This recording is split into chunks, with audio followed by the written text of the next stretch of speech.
Halo Sobat Cuan Nusantara, ketemu lagi dengan kita Jaring Usaha Channel yang akan membahas seputar bisnis, usaha, money management hingga investasi. Kali ini saya akan meliput usaha jeruk di perkebunannya Pak Edi yang berada di mana ini Pak? Di Kampung 10. Kampung 10. Ya, Dusun Kaliagung. Dusun Kaliagung, Desa Kendalrejo, Kendalrejo, Kecamatan Tegal Delimo. Kecamatan Tegal Delimo. Oke. Apabila suka dengan video ini, silakan klik like, komen di bawah, lalu subscribe di channel kita Jaring Usaha. Oke.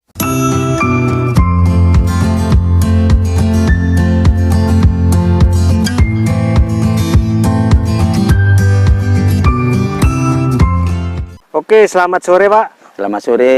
Oke, bisa dijelaskan ini dengan siapa dan di mana ini Pak? Nah, saya Pak Edi Santoso, Ya. petani dari Dusun Kaliagung, Desa Kendalrejo, Kecamatan Tegal Delimo, Kabupaten Banyuwangi. Oh iya.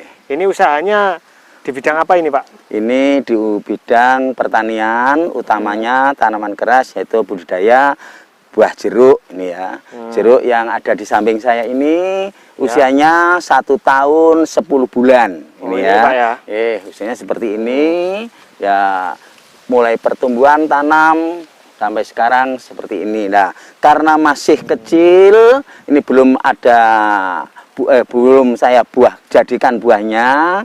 Ini masih saya rontokkan dari buah-buah yang kecil. Kemarin itu lebat sekali ini, sehingga untuk pertumbuhan ya tanaman ini memang harus dibuang seperti ini. Ini kan ada buah kecil satu, ini yang lainnya juga banyak, ini harus dibuang. Nah, ini dibuang untuk memproses percepatan pertumbuhan dari tanaman jeruk. Jika ini juga ada, ini seperti ini juga harus dibuang ya. Belum bisa dibuahkan karena menanti usia. Kalau nanti masih kecil dibuahkan, akhirnya kerdil ya, tanaman itu kerdil ya. Tidak cepat untuk besar. Kalau sudah besar monggo, kalau sudah kuat untuk berbuah lebat ini bisa ya. Tapi kita harus menyesuaikan, artinya disesuaikan dengan kondisi tumbuhan tersebut.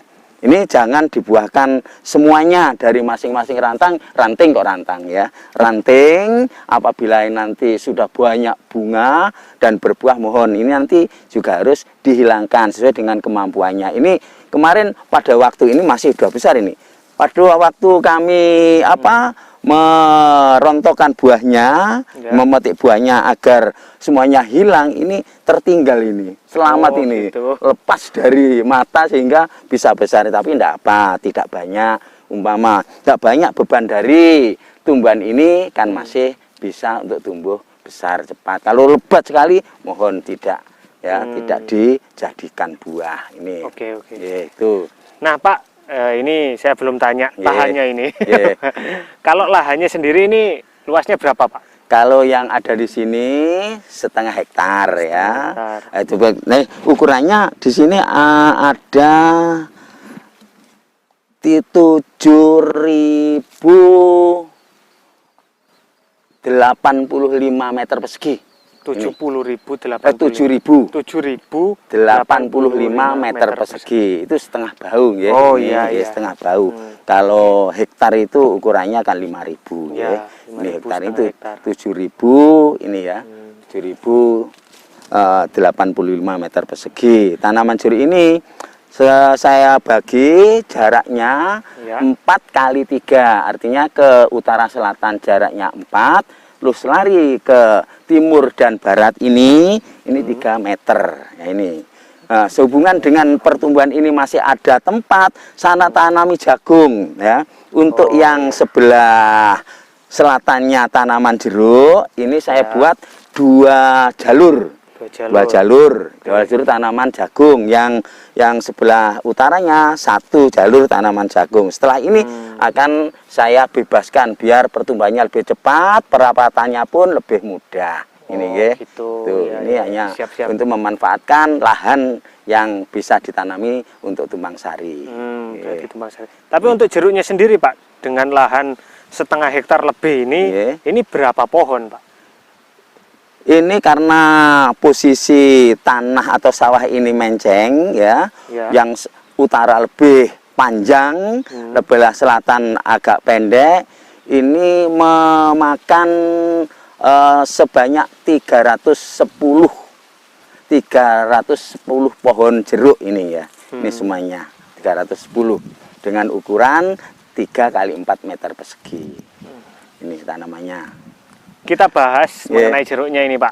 Untuk monggo. jeruk di samping Bapak, ini kan umurnya 1 tahun 10 bulan. Ya, karena Oktober kan bulan 10 ya. Oh ya, 10 bulan. Nah, dari usia 0 sampai sekarang ini, perawatan yang dilakukan itu apa aja Pak? Satu, pemupukan. Pemupukan itu maksimal itu 4 bulan sekali ya. 4 bulan sekali harus dipupuk ya, sehingga unsur hara yang dibutuhkan oleh tanaman itu tidak kurang, artinya cukup ya. Sehingga untuk pertumbuhannya akan lebih cepat gitu. Gitu. Tuh. Untuk pupuk yang dipakai itu Bapak menggunakan pupuk organik atau pupuk kimia Pak? Campur ya. Kadang karena pada waktu itu kita beli pupuk kimia harus dikawin, istilahnya dikawin, kalau dari istilah kios-kios itu dikawinkan organik, maka saya aduk jadi satu ya. Jadi organik juga kimianya. Ya, jenisnya satu. Ini yang saya pakai adalah sementara ini Ponska, SP36 dan ZA. Ya, kadang kalanya ini kalau memang ada kelonggaran dana atau uang untuk perawatan, ya campur dengan Mutiara Yara. Ya, nah, Mutiara Yara ini saya campur agar lebih cepat dalam pertumbuhannya, dan jeruknya pun juga akan lebih bagus ini. Oke. Nah Pak, ini kan Bapak menggunakan perpaduan antara kimia dan organik. Tapi untuk teman-teman ini yang mau nyoba tanam jeruk, ini kalau pakai organik full itu bisa nggak Pak? Organik full saya pernah mencoba ya. Dalam setengah ini, pada waktu sebelum ini kan saya memakai setengah ini saya tabur 3 ton. 3 ton. Itu hasilnya juga hanya untuk permajaan tanah, ya. Permajaan tanah. Tapi untuk tanaman jeruknya untuk menghijaukan, untuk memperbaiki, kayaknya lambat sekali. Berbeda dengan yang dikimiakan itu, ya, yang dengan pupuk kimia. Nah, untuk jeruk yang ditanam di sini Pak, ini jenisnya apa Pak? Ini saya ambil jenis Tulungagung yang ini, jenis jeruk Tulungagung. Masalahnya dari sisi penjual jeruk, bibit jeruk itu sendiri bermacam-macam. Ada yang Jember, ada yang Tulungagung, ada yang Jogja, dan sekarang ini ngetrennya jeruk manis Pontianak, Siem Pontianak ini, yang kecil-kecil. Jadi yang sebelah selatan ada ya, saya sulam. Masalahnya kemarin itu ada yang yang tua, saya ganti dengan jeruk Siem Pontianak. Ini pertumbuhannya juga cepat, namun sekarang masih kecil, tidak seperti ini. Masalahnya masih usianya masih baru saja, muda. Nah, Pak Edi ini teman-teman, ini terkenal dengan petani jeruk. Ini tanaman jeruk sudah generasi keberapa ini Pak, kalau boleh tahu Pak? Ini generasi yang keempat ini ya. Yang keempat? Generasi yang pertama itu tanamnya lebih mudah, karena unsur tanahnya itu haranya sangat banyak sekali. Jadi proses dari pemupukannya tidak perlu pupuk yang banyak, masalah itu buahnya juga lebat. Dalam satu pemetikan saja ini bisa mencapai, dalam satu pemetikan 10 ton. Kemudian 1 bulan lagi sudah adiknya lagi sudah bisa petik lagi. Ini pada tanam yang pertama. Kedua agak lebih mudah. Nah, ketiga dan keempat ini perlu perawatan ekstra. Untuk idealnya bisa dibuahkan itu, bisa panen pertama perdana itu di tahun berapa Pak? Untuk berani membuahkan ini tahun keempat. Tahun ketiga ini mulai pembelajaran, artinya tidak dilebatkan. Dan tahun keempat itu pun jika kita harus melihat kondisi kondisi dari batangnya sudah mampukah ini kalau dilebatkan. Kalau belum mampu jangan dilebatkan, sehingga nanti akan bisa kerdil lah, kunting jari wong Jawa. Nah, untuk tidak melebatkan maka buah-buah yang ada di atas itu harus dipetik, artinya dirontokkan, dibuang. dulu. Yang masih kecil kurang lebih sebesar kelereng. Jadi korban dulu. Korban dulu, memang korban dulu. Memang korban tapi dulu, yang bawah itu bisa, tapi jangan begitu banyak untuk mempercepat pertumbuhan tanaman tidak kerdil. Ini. Iya, iya. Pak, ciri-cirinya kalau sudah bisa dibuahkan umur tahun keempat itu batangnya yang seperti apa? Oh, sudah besar batangnya. Oh, gitu. Sudah besar. Kemudian dari maaf Mas ya. Iya, iya. Ini ranting-ranting ini harus dihilangkan ini. Ini hilangkan. Gitu. Ini karena belum kober nggih. Ini sebetulnya harus hilang. Lebih bagus lagi ini harus hilang ini sehingga bersih. Untuk batang ini kita saput dengan nordok nggih. Artinya fungi, nordok dicampur dengan apa ya itu ya kemarin masih ada belum saya oleskan ini. Untuk ini. fungisidanya. Nah, fungisidanya agar tidak jamuran sehingga batang ini pun bersih. juga bersih, ya. Jamur-jamur bisa hilang. Ini memang belum sempat Mas ini Mas, ya. Ini belum sempat. Ini harus digunting, ya, gunting ditimba. Contohnya seperti ini, ya. Ini ranting-ranting kecil, diguntingi sehingga tanaman itu ndak usah maning man. Ini nanti untuk perawatan batangnya lebih udah ini digunting tidak maning-maning harus. Nah ini agar hasil maksimal ya Pak ya. Maksimal ini nanti ya. Jadi perawatannya kan lebih mudah untuk nyaput ya dengan kuas. Jadi obat herbisida jamur-jamur dioleskan pakai kuas ini ya. Oh gitu. Sampai batang yang bisa mampu ini sehingga kelihatan apa? Rajin kayak batangnya itu. Ini. Terus mana lagi monggo yang itu di sini. Nah ini seperti batang lebat lagi nih. Nah ini batang lebat lagi ini. Ini kemarin itu buahnya ini ya bekas buahnya. Kalau dihitung nah, seperti ini, bayangkan ini ada berapa itu satu cabang? Tiga ini ya. Ini tiga. Ini belum waktunya dijadikan. Ini harus dipetik ini. Oh, ini belum waktunya, ini harus dipetik. Nah, itu kemarin masalah kalau kita harus tampung mungkin harus rela ya, Pak. Nah, ya, harus rela. Ya, demi apa ya? Pertumbuhan lebih maksimal. Ini memang harus begitu. Ya, terlanjur besar biar kalau itu berarti selamat dari petikan itu. Ini juga banyak yang selamat dari petikan ini ya ini ya Bapak ini kalau sudah ini. Nah ini sekarang laku ini seperti ini sekarang 5.000 ini sekilonya ini 1 kilonya ini. Kalau dia nih ya adalah 1 kuintal yang selamat ini 1 kuintal ada ini bisa digunakan untuk beli pupuknya ini. Ya tidak maksimal.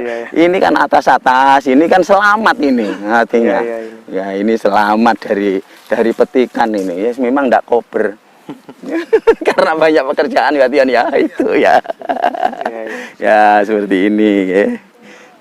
Ini lagi monggo. Ini juga selamat ini. Ya ini Pak, ini. Nah, ini selamat ini. Teman-teman. Nah, sampai menguning ini. Sampai menguning. Ini mungkin rasanya juga enak ini. Nah, masak nih Pak Tion. Silahkan. Ayo silahkan ini. Ini manis juga ini. Aduh, monggo. Sudah manis itu. Nah, ini. Tuh, contohnya jeruk yang atas memang harus dibersihkan. Itu. Nah, Pak, ini kalau itu tadi manis. Oh ya. Nah Pak, ini tadi kan membahas batangnya dan fungisidanya. Kalau insektisidanya Pak, pakai nggak Pak? Insektisidanya jelas pakai, Saya ini untuk insek ini pertama menghindari adanya yang daun muda tidak keriting. Ini dan tidak ada ulatnya, saya pakai dusben dan bamek. Dusben 1 liter itu saya aduk dengan bamek yang harganya 85.000. Itu berapa cc kurang tahu saya. Pokoknya beli yang itu saya aduk 1 liternya. Saya tambahi dengan fungisidanya, saya pakai antrakol, pakai antrakol. Setiap 1 tangki itu saya beri 3 sendok satu tangki, 3 sendok makan. Terus kemudian ditambah lagi saya pakai marsal cair ya. Ini minimal 2 itu ya. Itu saya aduk, saya obatkan, semprotkan sesuai dengan kebutuhan. Ini sudah lama ini, enggak saya semprot ini. Nih, masih merawat jagungnya saja apa ya? Masih belum tuntas ini. Rumputnya masih banyak. Ini. Tuh. Jadi Pak Edi ini juga memanfaatkan lahan teman-teman. Jadi di sela-sela tanaman jeruknya ini ditanami jagung dan saya lihat ada beberapa cabai. Ya, kilo cabai. Oke Pak, kita kembali ke jeruk. Mungkin pertanyaan terakhir dari saya. Saya itu pernah beli jeruk, ya mohon maaf ini. Itu ternyata dibuka gabes. Nah, itu kenapa Pak? Kok seperti itu Pak? Nah, ini kadang-kalanya dalam hal pengobatan insektisidanya ini kadang terlambat. Sehingga kalau sudah musim buah harus perlu ini buah seperti ini harus perlu, sehingga lalat buah ini jangan sampai makan, artinya makan buah jeruknya sekali makan, istilah jare wong ngentup ya, sampai ngentup buahnya itu 1 kali entupan maka akan terjadi titik kuning. Ya, itu yang menyebabkan buah itu menjadi gabus, itu. Jadi penyemprotan itu harus jeli. Kita harus jeli dalam hal melihat bagaimana pohon buahnya itu sehingga tidak terjadi yang jenengan tanyakan tadi. Gitu. Oke. Baik Pak. Mungkin itu saja untuk video kali ini. Terima kasih atas kesempatannya sudah mampir ke channel kita. Semoga rezekinya lancar terus ya Pak ya. Semoga sehat selalu. Amin. Dan itu saja sobat video kita kali ini. Apabila dirasa bermanfaat silakan klik like, komen di bawah lalu subscribe di channel kita Jaring Usaha. Sekian dari kami. Salam pengusaha, salam semangat, salam cuan.